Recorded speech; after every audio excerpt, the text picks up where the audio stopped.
Welcome to State of Mind, Being Human and Living Well. I'm the producer and host, Deborah Sloss, licensed marriage and family therapist, and my pronouns are she, her. Today we'll be sharing with you an interview we originally conducted back in 2020 in the midst of the pandemic, where we talk with guests about gender-based violence, which involves acts of violence committed against women, men, boys and girls as a result of social norms about roles and behavior expected of each gender. These acts inflict physical, mental, or sexual harm and suffering. This umbrella term includes the more familiar descriptors of domestic violence, intimate partner violence, sexual violence, and dating violence. Why are we talking about this topic today? Because every 68 seconds, an American is sexually assaulted. And last year, the CDC issued a report sounding an alarm about the mental state of America's adolescent girls. According to the report, teen girls are engulfed in violence and trauma, with nearly 1 in 3 contemplating suicide, an increase of 60% from a decade ago. 3 in 5 feeling so persistently sad that they stop daily activities, and a shocking number, nearly 1 in 3, exposed to sexual violence. Teens and young adults are particularly vulnerable to dating violence, and these relationships can be as abusive and dangerous as those of adults. Additionally, gender-based violence is also rampant on college campuses. Among undergraduate students, 26% of females and nearly 7% of males experience rape or sexual assault. Most of these crimes will go unreported. Only 20%, that's 1 in 5 female student victims between the ages of 18 to 24 report to law enforcement. The mental health impacts for survivors of gender-based violence are tremendous and include post-traumatic stress disorder or PTSD, depression, anxiety, substance misuse, self-harm, suicidal behavior, and sleep disturbances. Survivors may also face stigma and rejection from community and family. All this is taking place while access to reproductive health care is being increasingly restricted in states across the U.S. This is not only a serious problem here in our country, but also around the world. With us today to discuss gender-based violence support and prevention are 2 educators and advocates, Nick Laughlin and Ana Velasquez from the Walnut Avenue Family and Women's Center in Santa Cruz, California. Also with us is survivor and now domestic violence hotline volunteer, Nat, who will only be using his first name. We recorded this interview remotely, so please forgive some of the sound issues that arise. Listeners, please be aware that in this show we will be discussing parental, partner, dating, and other forms of abuse. Our community educator guests strongly suggest that you consider listening to the show along with your teens. It should provide you with some important things to talk about in order to help your teen be more aware, more prepared, and more capable of keeping themselves safe. At the time of this interview, our guest, Nick Laughlin, who uses the pronouns they, theirs, was a youth and domestic violence advocate at Walnut Avenue Family and Women's Center. They have a background in adolescent substance use recovery. Nick was giving presentations about healthy relationships and teen dating violence to hundreds of young people across Santa Cruz County in California. They were providing free one-on-one mentoring with young people and leading a free trauma-informed childcare program. All these programs work to be gender-affirming, anti-racist, and LGBTQ+ safe spaces for youth. Ana Velasquez uses the pronouns she, her, and is a bilingual prevention specialist at the Walnut Avenue Family and Women's Center in Santa Cruz, California. Through her time, first as a volunteer and later as an advocate, she discovered her passion for working with Spanish-speaking survivors of domestic violence and for supporting and empowering young people in making informed decisions about their lives. As a prevention specialist, Ana is a frequent speaker and educator in the community on topics of domestic violence prevention and healthy relationships. Nat, who uses the pronouns he, him, is a writer and activist. After going to graduate school for a master's degree in English, he started a service year as the AmeriCorps VIP lead at the Volunteer Center of Santa Cruz County. He's also a domestic violence hotline advocate with Walnut Avenue Family and Women's Center and a transgender and non-binary support group facilitator at the Diversity Center in Santa Cruz, California. So please join me in welcoming Anna, Nick, and Nat. Yes, thank you so much. Pleased to be here. So Anna, I'm thinking we'll start with you. I can imagine as listeners hear those national statistics, they might be thinking, okay, yeah, I understand that's the national problem, but how big is the problem here in Santa Cruz? And I'm wondering, could you talk about, to what extent those statistics might actually apply here in our community? Well, those statistics are reflective of what is happening, not just in our community, but in other communities throughout the state and even throughout the country. Based on the numbers of folks that we serve, that definitely seems to indicate that the problem is as big or even bigger than it is being widely reported in the statistics. One of the things to keep in mind is that a lot of people do not come forward either to law enforcement or to gender-based violence professionals like ourselves in Walnut Avenue and other organizations to seek help for a variety of reasons. One of the other things to also be mindful of is that just because we and the general public are not seeing some of these phenomena of gender-based violence, of sexual assault, of family violence happening, that doesn't mean that it's non-existent. One of the things we all want to keep in mind is that we have no idea what happens behind closed doors. Not only that, but there's been plenty of cases both locally and nationwide of families that seem to have everything going for them, only for those families to then find themselves in a situation where a domestic violence homicide happened, where the person that was being harmed in a domestic violence situation was murdered by their partner. And then sometimes it might not be just them, but their children. There have been a couple prominent cases. There was a case out of Aptos that happened not too long ago. That was a domestic violence homicide. There have also been a couple of other cases in nearby Monterey County. So, and those are typically the cases that capture the headlines and bring people's attention to this problem. But one of the things that we all need to remember is that not all cases are going to have such a tragic and dramatic conclusion as those cases. And so because they're not going to have that vividness, right, and that brutality, they're not going to capture the headlines. We're not going to hear about it in the newspapers, on the radio, or on social media. Again, unless somebody decides to bring it to light, whether it's the folks in the media, journalists, or if it's somebody coming forward in social media, sharing their story and it going viral.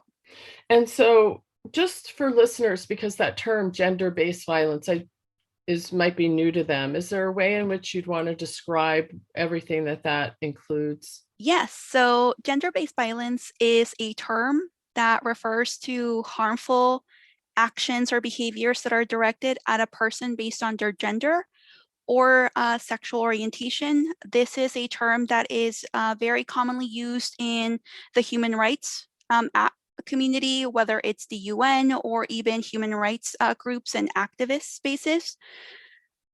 One of the things to think about when it comes to gender-based violence is that this includes a broad spectrum of behaviors that encompass things like sexual abuse, physical abuse, mental and emotional abuse, financial abuse that are inflicted either in public or in private spaces. The victims can essentially be anyone. This issue cuts across racial and class lines. It could happen to anybody, but of course, one of the things that we want to consider when we are thinking about gender-based violence and who it impacts is that depending on somebody's identity and whether they're part of one or multiple marginalized groups in our society, that may put them at a higher risk in comparison to somebody that is part of the dominant group in society who maybe has a little bit more opportunities to access resources and support than people from marginalized communities.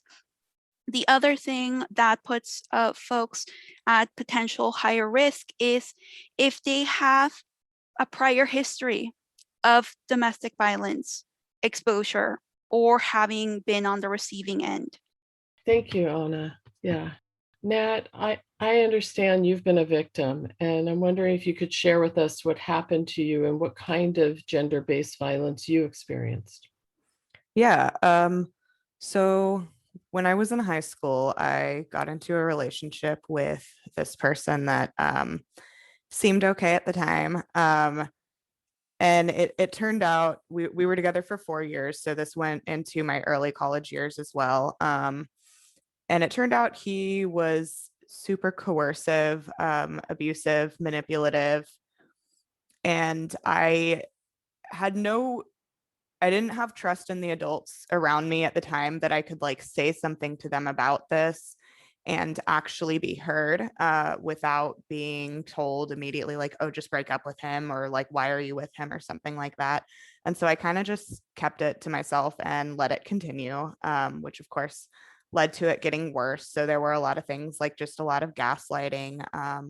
He kind of just cheated on me the entire time and then would turn around and lie about it. And when other people would tell me like, hey, your boyfriend's up to this, or this is what's going on in your relationship and it like is maybe not cool to you, I just didn't see it, or I didn't believe them, or I thought I really had a handle on things, and the truth is I didn't.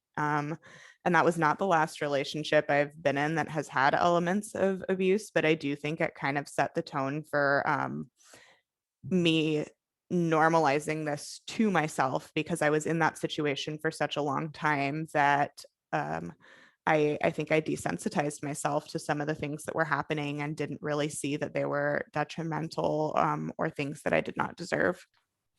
What kind of impact did you see having those experiences have on your mental health? That's a good question. I think there are probably so many things that this abusive relationship contributed to my overall character that I don't even know about, like things that are because of this relationship that I don't necessarily associate with being because of this relationship. But I think it made it very difficult for me to trust people. It made it really difficult for me to open up and be vulnerable emotionally, which of course that then kind of just made me internalize a lot of things. I would say it was definitely detrimental to like anxiety and depression, because when you're in these situations and you don't see yourself as being able to get out of them or being able to do something about them, you kind of just like, you're in this rut and you tell yourself it's never going to get better. Or maybe you don't deserve for it to get better, and you just can really convince yourself of that. And so I think that's where I lived mentally for a really long time. And it took me really like until recently, a couple years ago, to recognize that none of that stuff was normal. None of it was good for my health, and I didn't deserve to go through any of that. And it's okay for me to kind of move on from it, and try to find myself in a healthier place. How did you, Nat, start to understand that what was happening to you and what was happening in your relationship was violence? I didn't come to those conclusions until long after we had broken up. And it was, I kind of knew toward the end, I kind of knew like, I don't like being treated this way. This is irritating to me.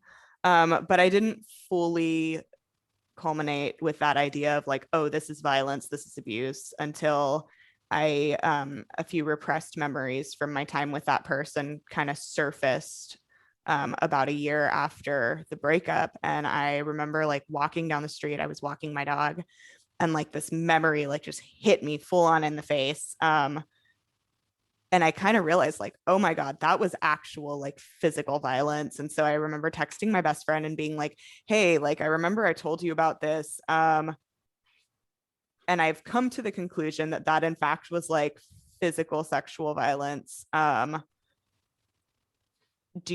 I being dramatic, or do you agree with this? And she was like, yeah, no, like that's absolutely what that was. But at the time, a couple weeks after it had happened, I had told one of my other close friends about it happening, and they had just said, oh yeah, my boyfriend did that too. And he said he was sorry. So I believe him, and I kind of just, okay, all right. And then I proceeded to repress the memory. So I think when that kind of realization hit me, it gave me the platform to start critically examining some of the other encounters we had had, and come to the same conclusion that like, yeah, that was beyond just uncool treatment or unjust treatment. That was like absolutely violence. Nat, when you finally did seek help, what kind of help did you find? And was that a hard step for you to take? It was such a hard step, but I ended up going to counseling. I did not actually go to counseling for that specifically. It was just one of those things where within some other stories that I was talking about, the thread of that one ended up getting pulled, and my counselor was like, hey, maybe we should take a look at this.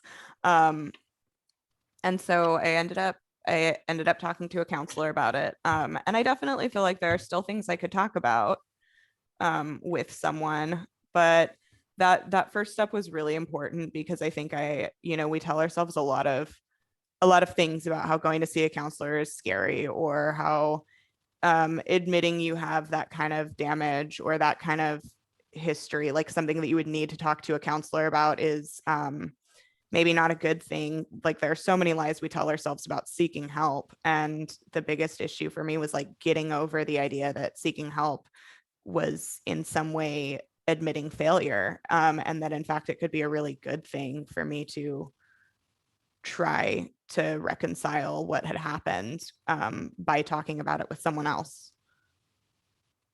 So Nat, I understand now you work helping others who call a domestic violence crisis hotline, people who are going through the same kinds of things that you did. Why did you start to do this kind of work? I think I started because I was browsing the database that my the volunteer center I work at has one day, and I saw this and I just thought, oh my gosh, this is the perfect fit, because I really wanted to make sure that no one who was going through what I had been through went through that unsupported, and that if people wanted to seek help, it felt really important to me that because of my experience, I should be someone who is able to kind of offer that help and support. I really firmly believe that absolutely everything happens for a reason, even the bad, difficult things. And so with the things that happened to me, they were like terrible, and I definitely don't wish to relive them, but I do not regret them, because I really firmly think that I can use my experience to help others who are in the same situation and feel themselves unsupported or are afraid. And so that's kind of what got me into my hotline work.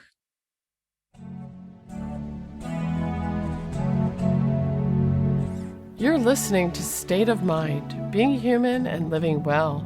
I'm your host, Deborah Sloss, and today I'm talking with youth and domestic violence advocate Nick Laughlin, bilingual prevention specialist Ana Velasquez, and survivor and now hotline support volunteer Nat. And we're discussing the impact of gender-based violence on mental health and learning more about prevention and support services. Listeners may also want to check out episode 34, titled Suicide Prevention for Teens and Young Adults. That and many other episodes can be found in our archives at www.stateofmindmedia.org. Back to our interview.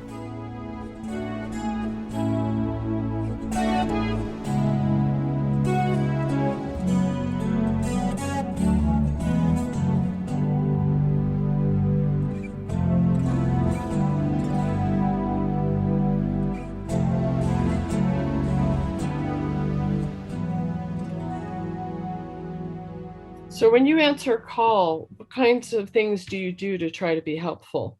And what do you make sure that you don't do? It kind of depends on what the caller is calling for. We have people call for a variety of reasons. Some of them really just want like to know about resources in our area. Some of them are like third parties calling because they're worried about like their friend or their sibling who's in a domestic violence situation. And some of them call and they're like absolutely in crisis because like an event just happened.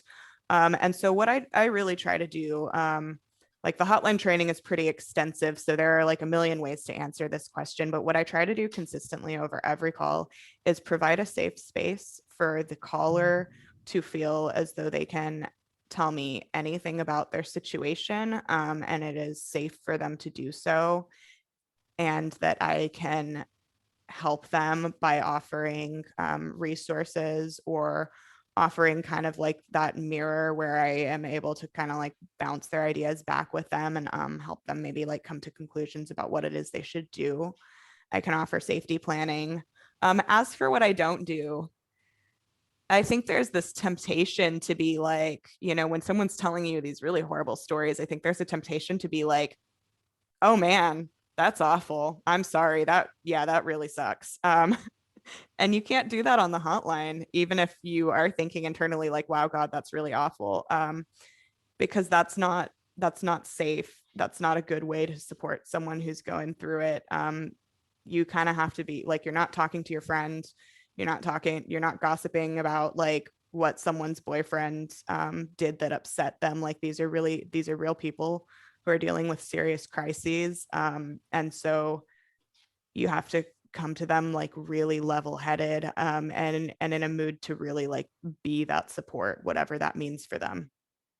I'm so glad you shared that because I know how hard it is for people sometimes to pick up the phone and make that first call. So I really appreciate that you shared what that might be like for people that would do that. And also who all can call, not just people who are experiencing it, but people who are concerned about them too. I'm wondering, have you seen it make a difference for those calling the hotline, you know, and in what ways? Yeah, so because I'm just a volunteer on the hotline, I don't actually get to follow up with clients. They might choose to follow up later with Walnut Avenue or with other resources that I provide them, but I almost always don't get to know what happens to them after our call. I will say there are a lot of people who end the call on a note of like immense gratefulness, and they're like really effusive about thanking me for the work I do. And it makes me a little uncomfortable sometimes because it's like, oh wow, like you shouldn't be thanking me. You're going through something really tough and I'm just here to support you. And it's like sometimes hard to reconcile that these people who are in crisis can then turn around and like be still so like just so kind to me when they owe me none of that. But I would say like based on the amount of gratitude that I get from people that just feels like really sincere and genuine, I do think making that call can change someone's life or at least change someone's moment of terror. I'll also add, as someone who works in the office and often sees the people that go on the hotline and then the ones who do show up at the door, it does make a really big difference how they're treated on the hotline. And so we're really grateful to have not only people like Nat who clearly have a level head and sensitivity towards these things, but also the lived experience piece is important. It makes the work harder, of course, because it touches really close to home, but it also, I think it's an invaluable experience. And a lot of us come to this work because we have lived experience with the topic. And that is such a wonderful example of like making meaning out of trauma. It's not to say that it should have happened, but what can you the ability to make meaning out of it afterwards, I think, is so crucial to healing. And we see that a lot with survivors of like, what can I do with this? And that doesn't mean everyone is a Nat who goes out and works on a hotline, right? That's not going to be for everybody. In fact, that work is not for everybody. You have to have a very special type of temperament to do that. But what else can you do with that meaning? Like, does it mean you talk to your kids about that stuff? Does it mean you go to therapy? Does it mean that you just live a different life? What meaning can you take from a traumatic experience like that, and integrate it so that you can heal? And I just like, as Nat's talking, it's just making me glow, because I'm just like, that is such a wonderful example of like the arc of healing, and that it's not a linear process. And Nat mentioned going to therapy and being like, oh yeah, I probably still have more I could talk about that. But Nat is not where they were. He's not where he was at all. So yeah, just thank you, Nat. Thank you for being such a wonderful volunteer. Thank you, Nick. That's so nice. So Nick, while we're talking to you, you're an advocate for survivors of domestic and gender-based violence. What have you learned about what stands in the way for people calling a hotline or seeking help for themselves? I think the biggest one is stigma around abuse. Either that certain abuse is acceptable, like Nat said, hearing his friends say, oh, my boyfriend does that too. And so that immediately forces someone to internalize this as acceptable behavior. Also, certain things are really normalized, like digital stalking has become really normal. It's not considered abusive behavior, especially for young people. A lot of people don't consider emotional abuse abuse. There's also the stigma that they're weak, or that they somehow deserve that if they come forward with the abuse that they experienced. There's also so many other reasons, right? Like fear that they won't be believed, especially if the person choosing harm is a model citizen or someone with a lot of power, or because of the survivor's own vulnerabilities, like mental health issues or substance use issues. There's the lack of culturally competent services or services in specific languages for people. They might be unaware of their rights, especially if they're undocumented or if they're immigrants from another country where domestic violence rights look really different. There are tech barriers, especially due to COVID. We see elderly people not being able to do the Zoom and phone and remote services as easily. So there's just all these barriers. And also, of course, people are afraid to escalate a situation. They're afraid to lose their kids. They're afraid to become homeless, because oftentimes, especially if it's a long-term abusive relationship, there's a lot of financial dependence that happens. And to get help puts that at risk. So yeah, I think those are some of the biggest reasons we see people afraid to ask for help. So Nick, if anyone listening might be wondering if they're a victim of violence or in a harmful relationship, what would you want them to know? I would want them to know that they don't deserve a life of violence, that they deserve a life free from violence and fear. And it doesn't matter what you did beforehand, you just deserve to have a life free of violence. And you have the right to have and state your own opinions freely, to express yourself safely. You have the right to privacy, to support, to be believed, and to know that people like myself, Anna, and Nat believe you. And that getting support for yourself will ripple out and help to heal others. Like if we look at how, Nat's choice to work on their own healing journey is directly helping other people in their community. And that getting help is the best choice that you can make for your kids, for your loved ones, and for yourself. And if you're hearing me talk about these things, like you have the right to express yourself safely, you have the right to your own beliefs and opinions, you have the right to privacy, and you're sensing that you don't have those rights in your relationship, that might be a clue that maybe you should talk to someone. These services are free, they can be confidential, and it can just be a phone call, just to see. Anna, can you describe the kinds of help and support that is available locally for teens or adults who may find themselves in a violent relationship? Yeah, so for Walnut Avenue, we have a 24-hour crisis hotline in both English and Spanish that anyone, whether it's an adult who is going through a domestic violence situation, a young person who is going through teen dating violence, or even we have had instances of parents calling us because they're experiencing violence at the hands of their teenage children. again, we also get cases of young people calling because they're experiencing abuse by their parents as well. They're able to receive support. They don't have to give their name or any other identifiable information if that makes them feel uncomfortable. And they can talk to somebody to figure out, okay, is what I'm experiencing normal? Or is there something a lot more serious going on? What other resources can they tap into? What are my rights? And this is especially important when it comes to young people. Young people sometimes don't really know what their rights are because we live in a world where adults dominate, right? Every decision. And sometimes young people are under the belief or are even led to believe this by the people that are harming them, that there's really no recourse for them because they're young people and nobody's going to take them seriously. We are also offer legal advocacy or one-on-one advocacy for both adults and young people. Can you kind of define what that means, like specifically what that might mean for someone? So legal advocacy means that if somebody wants to get a restraining order, whether they're a young person who meets the minimum age qualifying criteria for petitioning for one, or an adult, that we would be able to support them in not only helping them out with filling out the paperwork, but also with preparing them for the court, also ensuring that they have at least thought about any coping tools or techniques that they could use when they're in court, because court is terrifying for anybody.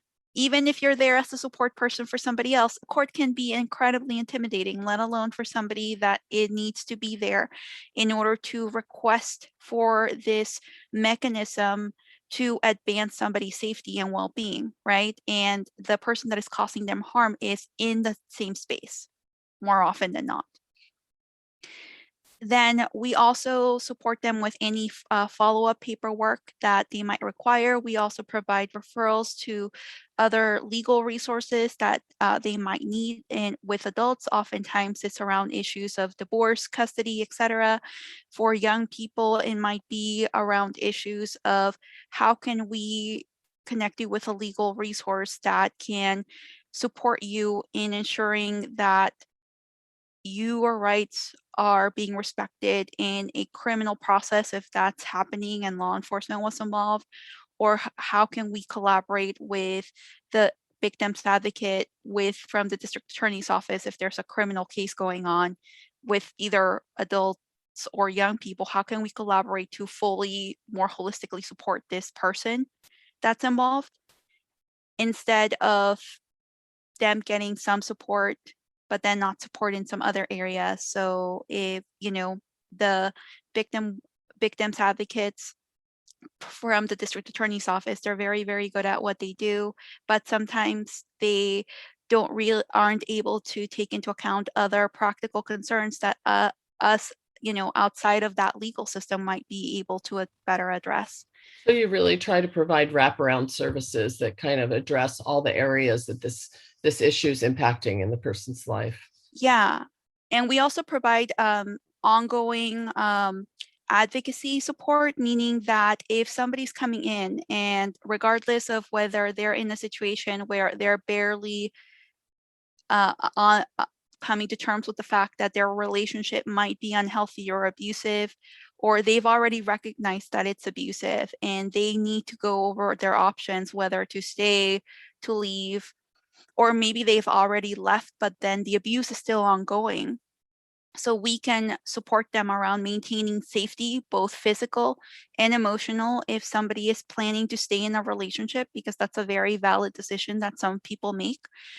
We will support them in safety planning with them around, okay, well, if things escalate again, what can you do to stay physically safe? But not just that, but also emotionally safe.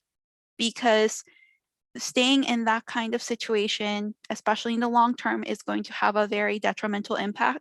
So how can So how can we set somebody up to have built buffers and barriers to be able to cope, right? For people that are planning on leaving, again, it's incredibly important for them to be talking to a professional around what leaving is going to look like, right? And really planning that out as well as they can possibly plan, because leaving is the most dangerous time for any survivor. During the time that a survivor leaves, that is the most dangerous time for them in an abusive relationship. Oftentimes, when you hear cases of intimate partner homicide or a domestic violence homicide, oftentimes this unfortunate event has happened because the abusive partner has figured out that the person that they're harming is thinking about leaving, or they found evidence that indicated that this person is actively working towards leaving and they can't deal with that, and they unfortunately act in this very unfortunate way. So at that time, it's so important, I think, to get the message out that that's the time to really make sure that you're well supported. Yes, not just because of the very real safety concerns, but also because, practically speaking, a lot of people, when they're thinking about leaving, there might be things that, when they're in crisis, they're only thinking in the here and now and how can I get through today? And so they're thinking on the very short term without thinking about, okay, what are some things that I need to really consider and make arrangement for that I might need in the long term. So for instance, one of the things that sometimes, people on the hotline will call about, or they will come to us and seek support around, is that they just up and left, but they left vital documents that they need in order to reestablish themselves. Things like their social security card, birth certificate, passports, things of that nature. And so talking with a professional can help them take those things into consideration and have them in a go bag before things get to the point where they feel like they need to leave immediately. In the case of an adult, if it's a young person, then the process of leaving, right, is going to look a lot more different. And again, that definitely requires the support of a professional, because sometimes a young person might not only have to navigate an unsafe, abusive relationship with their partner, but potentially also having to deal with an abusive relationship at home with the parents as well. And there's also safety concerns that need to be considered in that context.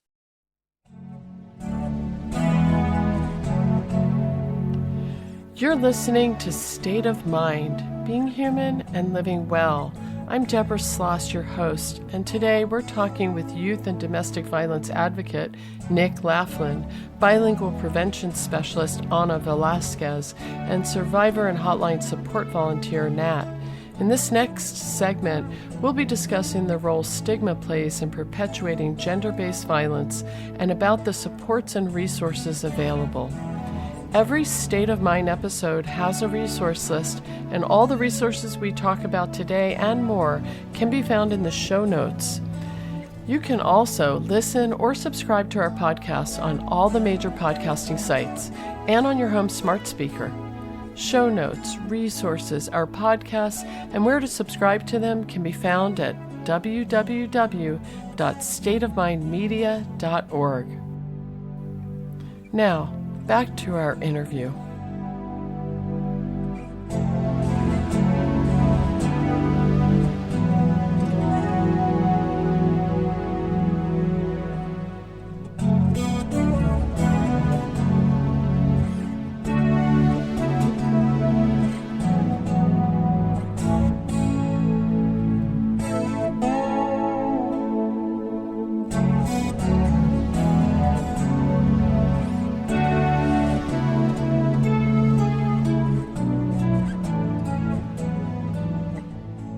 Nat, I want to come to you. And what's been most helpful to you as a victim of violence in your personal recovery? And what's helped or currently helps you support your mental health? So I would say that the thing that was most helpful was actually just acknowledging that it happened. I wrote a letter about one of the worst things that happened to me to the person who did it. And it wasn't actually my idea to write the letter. I remember my friend asked me, "Hey, what do you think you would say to this person if you could speak to them again and really address what happened?" And I couldn't really sum it up in words, so he suggested that I should write something. So I did end up writing a really long, like just very visceral, graphic letter with all of my feelings. And then on the night of the anniversary of like what had happened, I read this letter to my friend and he listened to me read it. And then when I was done, we burned it. And that felt really like one of the first steps to letting go. And I think it was really important that I was able to speak that experience to another person. I had talked about it before with counselors, but it was a little different to be able to like be very safe in my friend's living room and speak about this thing happening and just know that I was like completely supported in whatever I said or however I had to feel about that. There was there was a lot of love in that room. And I think that really helped me kind of like deal with what had happened. I would say that now a lot of what has helped me find healing are the things that I feel give me agency over my own body, because I feel like my body has been disrespected, and my mental health has been disrespected by these people who chose to harm. And so I do a lot of things like yoga. I take a lot of walks. These are things that help me kind of reclaim that space as my own and feel at home in my own body. The other thing is, as a transgender person, I have been looking into a lot of like gender affirming care, like starting hormone replacement therapy and attending, while facilitating really a transgender and non-binary peer support group where I can talk to other people who are also transgender and have had the same experiences I've had. And I feel like that has helped me probably the most in being able to reconcile like everything that happened to me and then being able to say like, no, I have agency over myself now. I'm wondering, what do you wish you had known? Like, what do you know now that you wish you had known as a teen about getting help? And what would you want other teens to know?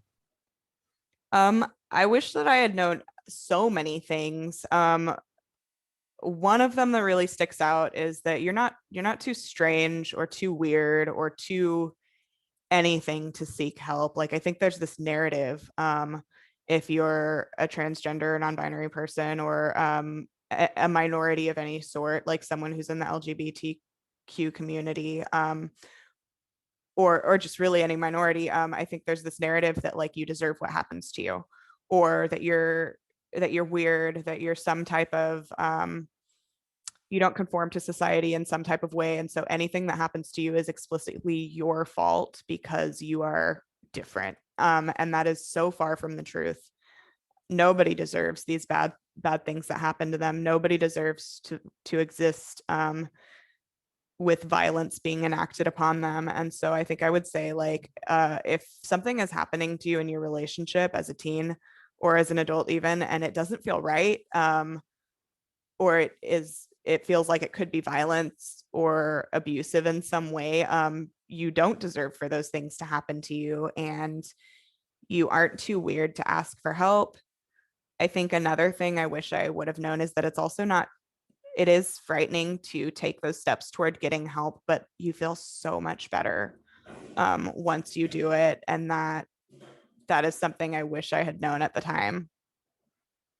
Nick, I want to come to you because in preparing for the interview, you also mentioned that all the programs at Walnut Avenue are for youth, are trauma informed. And I'm wondering if you could describe what that means and how that impacts the work you do. Mm-hmm.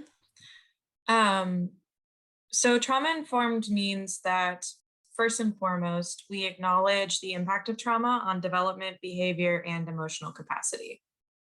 Trauma shows up in different ways in behavior. And instead of asking what's wrong with this kid, it's more about what has happened, and what can we do to mitigate these behaviors. And our services aim to model appropriate behavior and regulation. So we practice self-care to show up as our best selves, and we help kids do the same. It's really important that we help children understand how to learn to self-regulate, and that every kid's at a different place in learning how to do that.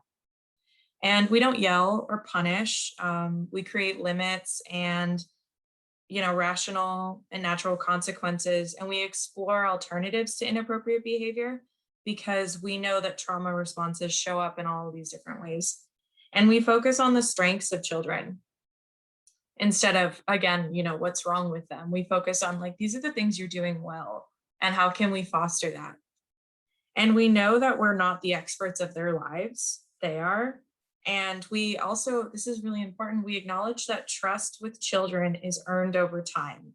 It's not guaranteed. Children don't owe us trust because we're adults who are showing up to them. We have to be consistent. And I think it's healthy to model to kids that trust is something that's earned. And we acknowledge that cultural backgrounds might impact how kids and their families might relate to us, especially if we're seen as being part of the system. So we're just really aware of that. And we're consistent in our behavior and expectations because we know that we might be one of the only consistent things going on in a child's life, especially if they're in a domestic violence home. And we try to avoid re-traumatizing them. And sometimes that's really subtle. Sometimes that means avoiding slamming doors and that kind of stuff. And we practice connection before correction because we understand that a child, just like an adult, can't hear you if they're flooded. So we try to really practice connecting with a child before we correct their behavior. And we also understand that this is a long-term thing. Prevention is a long haul effort. It's going to take a long time for us to see the outcomes of our work because we know that it's a bottom-up situation. We know that norms change when children change them, and they grow up and they change the norms of adulthood. So, we practice all of these things, and we integrate healthy relationship skills and knowledge into our conversations. We model appropriate behavior, and we have a real emphasis on self-care. And that's, I guess, what we mean about being trauma-informed. Nick, I understand you also organized a teen art show called The Art of Violence Prevention. Can you talk about that project and how it's making an impact for teens in terms of prevention and advocacy? Yeah, so the show, The Art of Prevention, basically we have been trying to get into schools to do workshops on healthy relationships for a very long time, and it's very difficult to get into schools.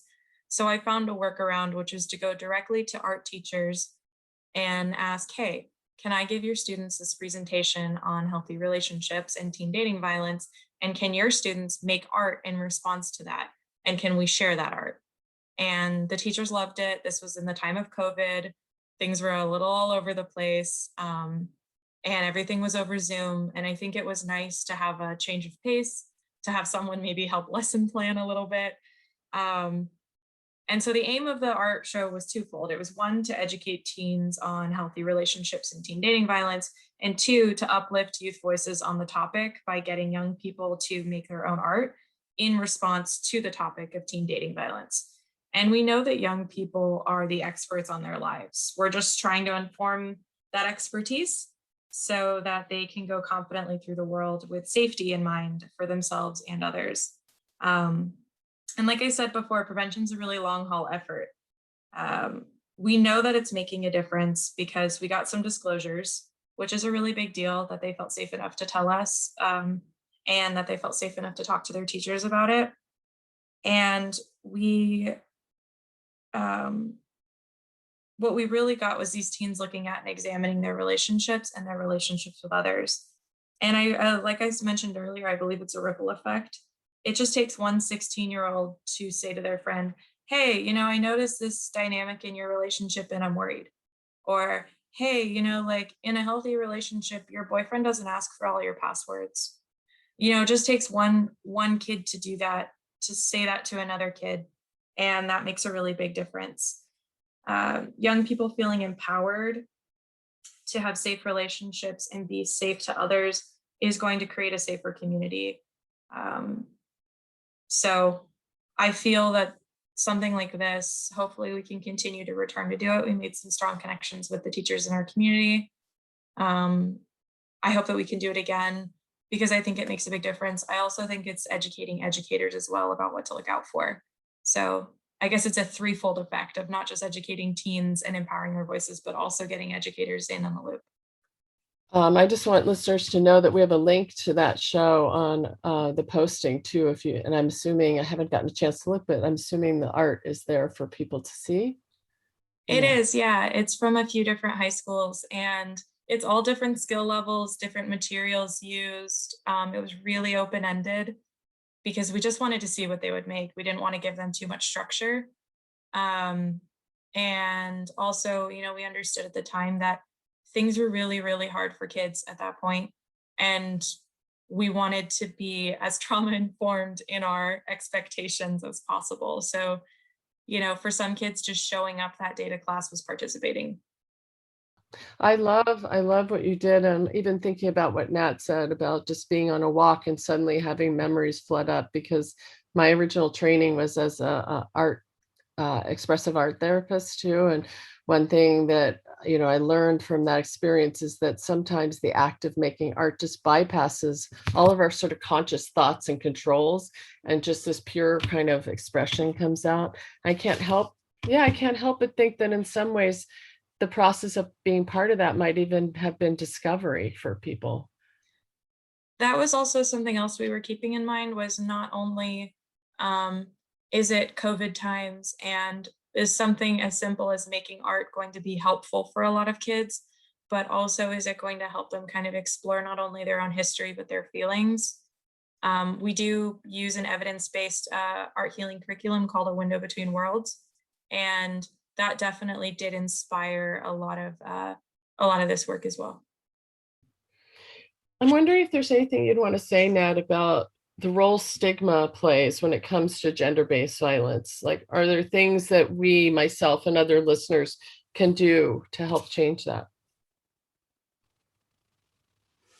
I think listening non-judgmentally when someone discloses to you that they've been through a situation that involved violence or abuse is probably the most important thing, because there is that stigma surrounding, and I spoke about it a little bit earlier. I spoke about how, like, being transgender, there's this kind of discourse going on that you just, if you're transgender or if you're another type of minority, that you deserve the things that will happen to you by default of being weird. And that's not true. But a lot of people do feel that way when they go to disclose. They feel as though they'll be victim blamed or shamed for it somehow, or that people will look at them differently. And so I think when, as a bystander or as someone who's trying to offer support to people who have experienced harm, that non-judgmental creation of a safe space for people to share their experience is instrumental in allowing people to feel like they can speak on it.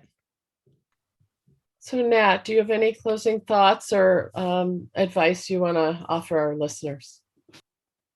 Yeah, I would just like to reiterate that no matter who you are or how you identify or how you come into this world and choose to take up space here, you do not deserve to be harmed. You do not deserve to be with someone who chooses violence or enacts violence or harm or abuse upon you. And I would like to say that I know getting help is really difficult, and I know this from experience. But like Nick said, it is absolutely the best thing you can possibly do. And it does require immense courage and bravery, but I would really just emphasize that taking that step to get help is is the best possible outcome.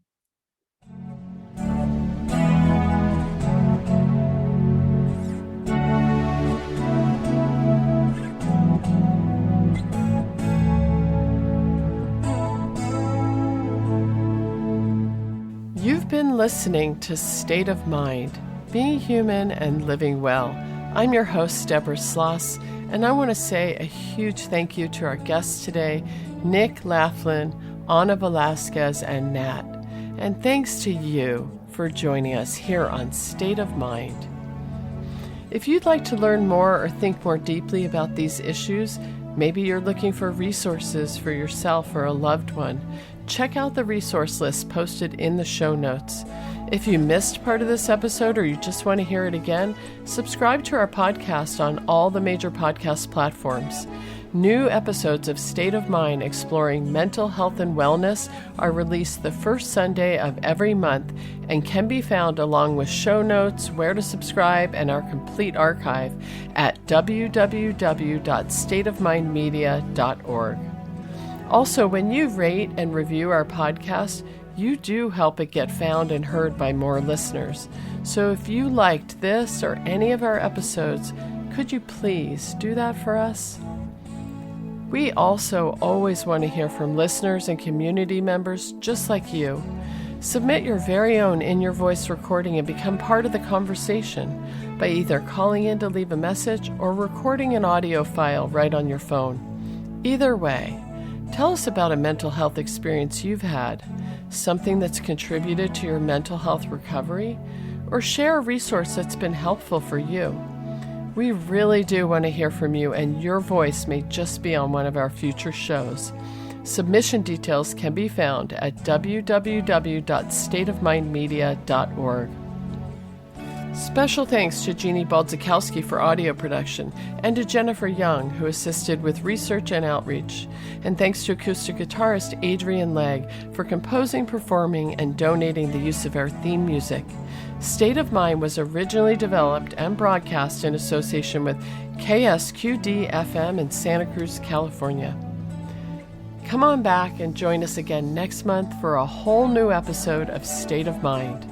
Until then, live well.